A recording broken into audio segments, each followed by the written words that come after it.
What's up, everybody? Hope you had a wonderful weekend. This is Mr. Taylor back with the shot for this week. On my very first lesson, we're going to talk about adding and subtracting fractions with unlike denominators. But before we do, I want to do our daily five to get us all started. But before we even do that, I want to also give you a tip. This past weekend, I hope you keep your hands washed and wash your hands. If you wash them at least 20 seconds. Make sure you scrub hard, get those germs, bacteria off to keep the virus away from you and your family. I hope you are safe and well during this coronavirus outbreak. But behind, like I said, this is from the shop. I am Matt Sauer. I teach at Southwest Lawrence Elementary School in Rents, Georgia. I'm doing 5th grade math and science standards that are Georgia based but can apply to real world and real life scenarios. So if it's your first time with us, check out the other videos that I have on this channel. But before that, let's go and get started with daily five. I say this every day in my classroom with my students. There are 5 statements to give you a boost of enthusiasm, boost of confidence to get us off started on the right track. So, number 1, we are amazing. Number 2, we can do anything. Number 3, positivity is a choice. Number 4, we can celebrate our individuality. And number 5, we are prepared to succeed. So, with that being said, let's jump right into fractions. We have covered all kinds of topics that I have on my list here that's on my channel. We've covered quadrilaterals, how to classify those based on their attributes. We've covered triangles. We've covered multi-digit multiplication in a multitude of ways for our parents at home as well as students learning different components and strategies that way with area box model, the lattice method, and the standard algorithm. And then last but not least, the previous lesson we learned about long division and the standard algorithm along with the new shorter box or house method that some students are starting to love. And I wanted to shout out to the parents on that one to kind of give you a heads up of the new school versus the old school, what it looks like. So, with that being said, we're going to dive right into adding and subtracting fractions. Now, I build things. My wife and I built a home 2 summers ago, and when I first started going into building the house, I learned that you can save a lot of money by helping. So, fractions are a lot to do with construction. You have a variety of things you can work with on fractions with cooking, baking. You can do construction. You can do all kinds of different components of everyday life. Now, with that being said, let's see how we can use those. So, what I have behind me are, first of all, 2 very important terms we want to talk about. One is the GCF and one is the LCM. Many students get these two confused. The GCF is the greatest common factor and the LCM is the least common multiple. Now, the reason why I get them confused is when we teach fractions all at one time. So students have to learn the addition, subtraction, multiplication, and division all at once, which is very overwhelming. Now, when you look at these two, the only time you really use GCF for the greatest common factor is when you are reducing or simplifying fractions. So I'm going to give you a tip right here. So 4/8. So if I tell my students to simplify or reduce 4/8, I'm looking at dividing 4/8. When you reduce or simplify a number, you make it smaller. Now to make a number smaller, we can subtract or divide, but we're going to divide, we're not subtracting. Now when I divide in reducing fractions, I have to use my greatest common factor. So this is only when we reduce or simplify. All right, that's it. Now, when I look at reducing here, the greatest common factor is the largest factor, the greatest factor these two numbers have in common. So if I have 4 and 8, let's see factors of 4 and 8. All right, I'm doing a little T-chart here, if you will. So 4 and 8, we have the factors. Factors are numbers that multiply together to give you that number. All right, so factors are numbers that multiply together to give you that number. So 4, I have will be 2 times 2, and then 4 times 1. All right. With 8, I have 2 times 4, and then 8 times 1.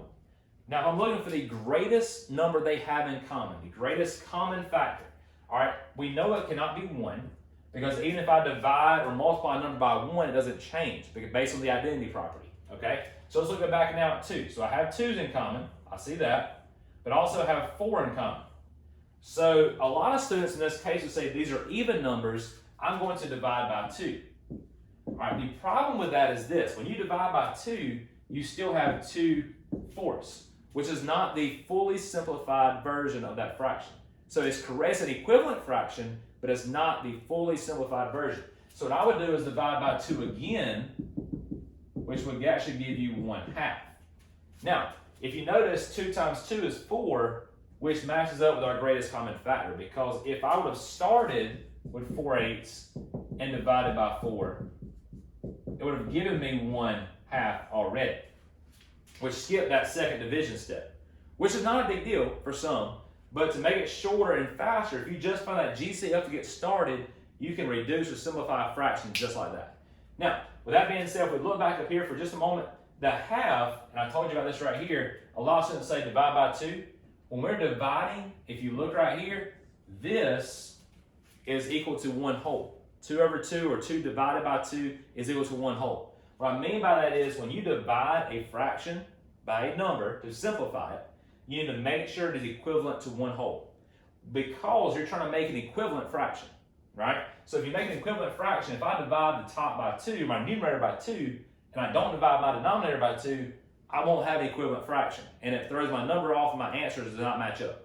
So make sure you have the equivalent fraction of the first starting fraction. So 4/8, we know 4 is half of 8, 2 is half of 4, and then 1 is half of 2.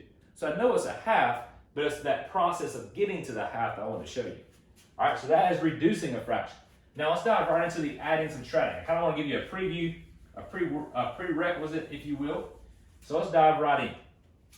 So I have 2/3 plus 1/4. Now you look at this, you're like, I don't know what I'm doing. Where do I even begin? All right, if you're just starting out with this is your new best friend. All right, this is called the least common multiple. Now multiples are different from factors, in that factors multiply together to give you a number, where multiples, you're just multiplying your starting number and making it larger. It's that simple. So multiples, you multiply and make it larger. All right. So 3, multiples of 3 would be 3, 6, 9, 12, 15. I keep going because 3 times 2, 3 times 3, 3 times 4, 3 times 5, and so forth. So now let's go down to 4. 4 times 2, 4 times 3, 4 times 4, and 4 times 5. All right, so I have 20, 16, 12, 8, 15, 12, 9, and 6. Now I'm looking for the least common multiple, not the greatest this time. Because if I look for the greatest common multiple, I'm going to have an issue because I'll run back into having to simplify a lot at the end of my problem. So to keep from simplifying as minimal as possible, we're going to break it down easier to find the least common multiple. So if we look at these 2 rows here, I have a sideways T-chart, if you will. So these 2 rows, I have 12 here, I have 12 here. Notice there's no other numbers in common. Now if I were to continue, all right, I may have other numbers such as 24, all right, but we're sticking with 12. So 12 is the least common multiple. So what I like to do and tell my students is I like to set my problems up vertically. If you do it horizontally like this, it's going to throw you off a little bit because when you start changing and rearranging, it's going to really get jumbled together and won't make any sense to you. So just stick with vertical and space it out a little bit so you have a little room to work. Now I drew my arrows because I'm telling myself I'm making equivalent fractions of these 2 fractions. So I have to multiply or divide them by the same thing on the numerator and the same thing on the denominator. Now, I always tell my students it's almost like they're jealous of one another. Okay, so if you have 2 people that are trying to share a chocolate bar and you give one more than half the chocolate bar and the other one gets less than half, the less than half person is probably going to be a little jealous. So whatever you do to one, you do the same to the other so they don't get jealous of one another. Now let's look at it together. So there are 2 and 3. There's a 2/3 on top. This is my numerator. Here's my denominator. Denominator down. So remember that. So down is the denominator. So the numerator is always on top. Now if I look at this, I have 2/3 plus 1/4. We know my common multiple, my least common multiple is 12. 12 is going to go right here. That is your new denominator you're going to use. So I refer to my students, I tell them all the time that when I refer to this, it's the least common multiple or my least common denominator.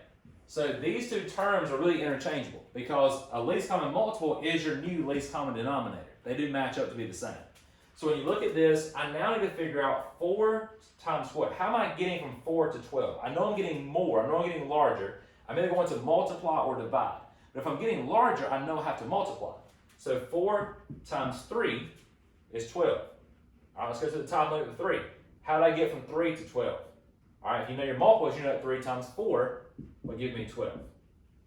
Now here's what happens next. Now that I know my denominators, I told you last time, whatever I do to the denominator, I do that same thing to the numerator. So as I move to the top, if I multiply my denominator times 4, I'm going to multiply my numerator by 4.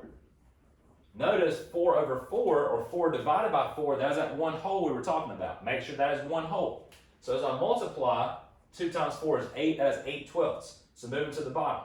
4 times 3 is 12, so I have to multiply the numerator by 3. 1 times 3 is 3. So my last and final step, now that I have common denominators, I can add them together without any issues.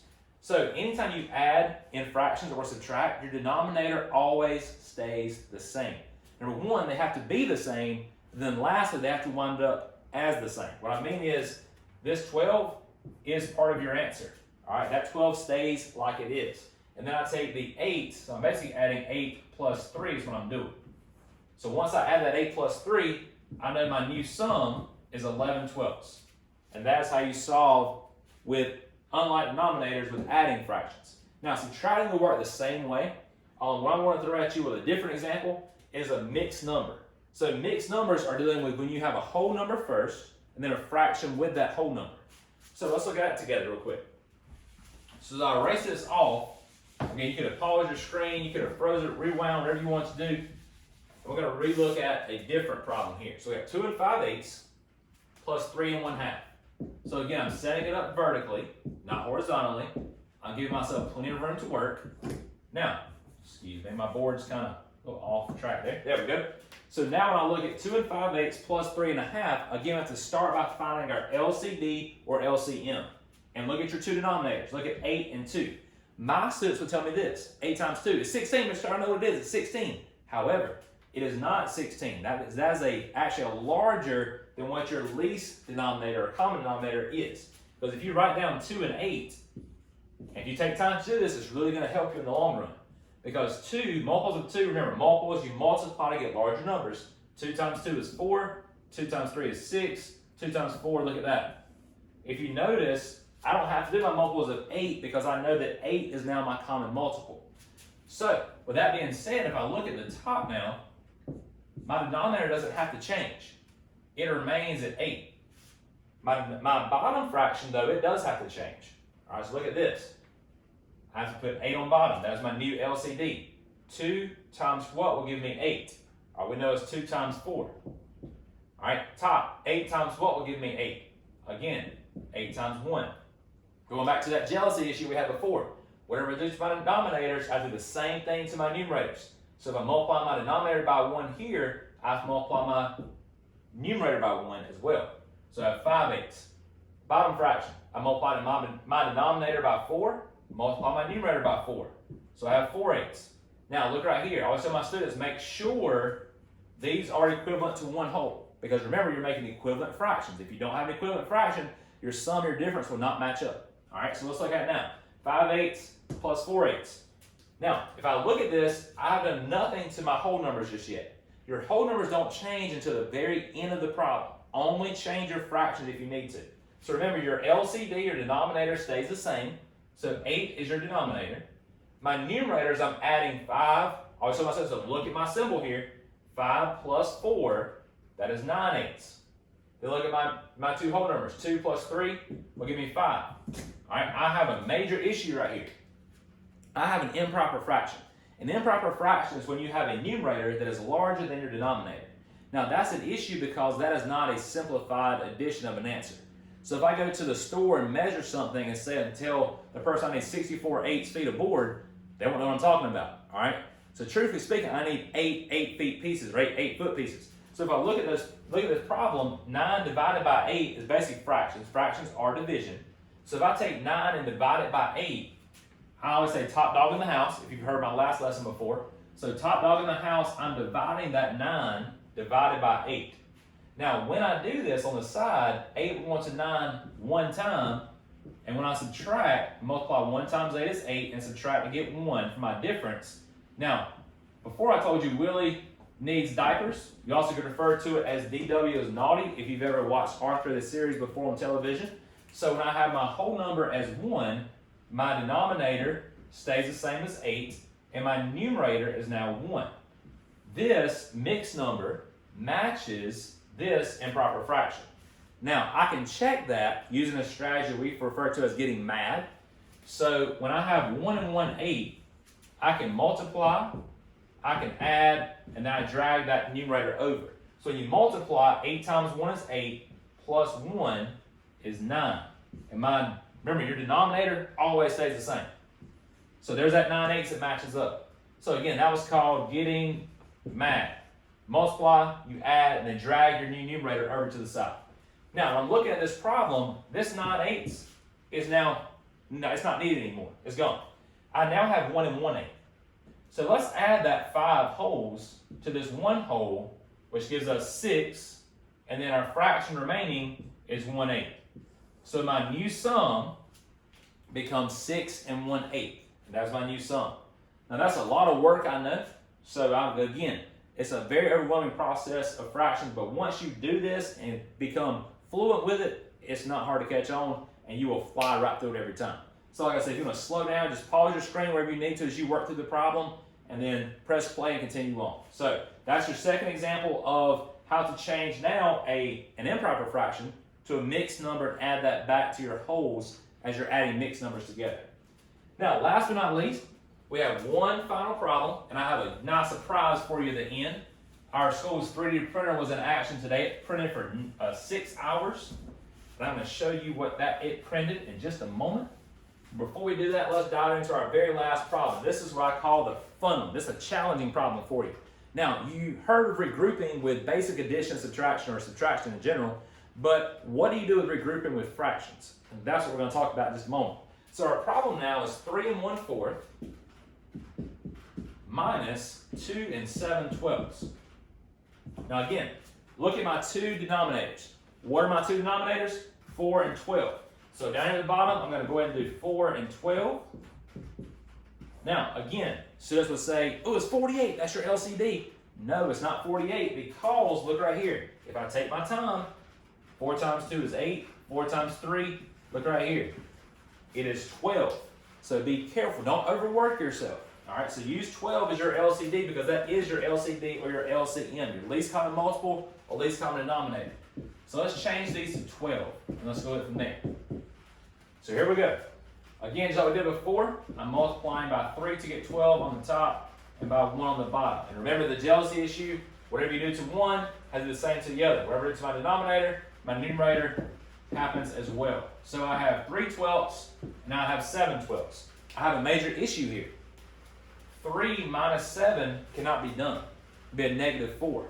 We don't do negative integers in 5th grade. That's kind of a middle school standard. Now, when you go to 3 minus 7, I have to regroup. Just like in a normal problem, if I have 12 minus 7, I can't subtract 2 minus 7 over here. I borrow from the 1, it becomes 0, and this becomes 12. Okay? It's different here with fractions. Fractions, you can't just add 10, because you're not really adding 10. You see, when I have 3/12 and I borrow from the 3 to make it a 2, I can't add 10 over here to make it 13. It doesn't work that way. Because when I borrow a whole from this side, look at your denominator. Couldn't you write this as a whole? Isn't 12/12 a whole? Because 12 divided by 12 is 1, right? So I'm looking at 12 divided by 12. When I borrow a whole, I'm actually borrowing 12/12. I'm not borrowing 10. So I would have to add that whole over here as 12/12, not as 10. So that being said, this actually, instead of 3/12, will become 15/12, because 3 plus 12 is 15. That's one way. The other way that I've shown my students is to do this. If you look at your denominator, when you borrow in fractions, all you have to do is add your denominator to your numerator after you borrow it. So if you borrow 1 from your whole number, your fractional side, you just add 12 plus 3, and it becomes 15. Then you're ready to subtract. 15 minus 7 is 8/12, and then 2 minus 2 is 0. So my new answer now becomes, or my difference becomes 8/12. But I have an issue. Look right here. Let's go back to the GCF when I say reduce. GCF of 8 and 12, if you did that on your paper, all right, or your computer, you discover that it is not 2, but it is 4. So when I reduce or simplify fully to the simplest form, you're looking at having 2/3 as your final difference. And that is how you add and subtract fractions as well as mixed numbers. We'll do some more practice with this coming up soon on a different video, but I want to dive right into a quick science lesson that's attached to this at the end with that 3D printed item I just mentioned. Now, our school has a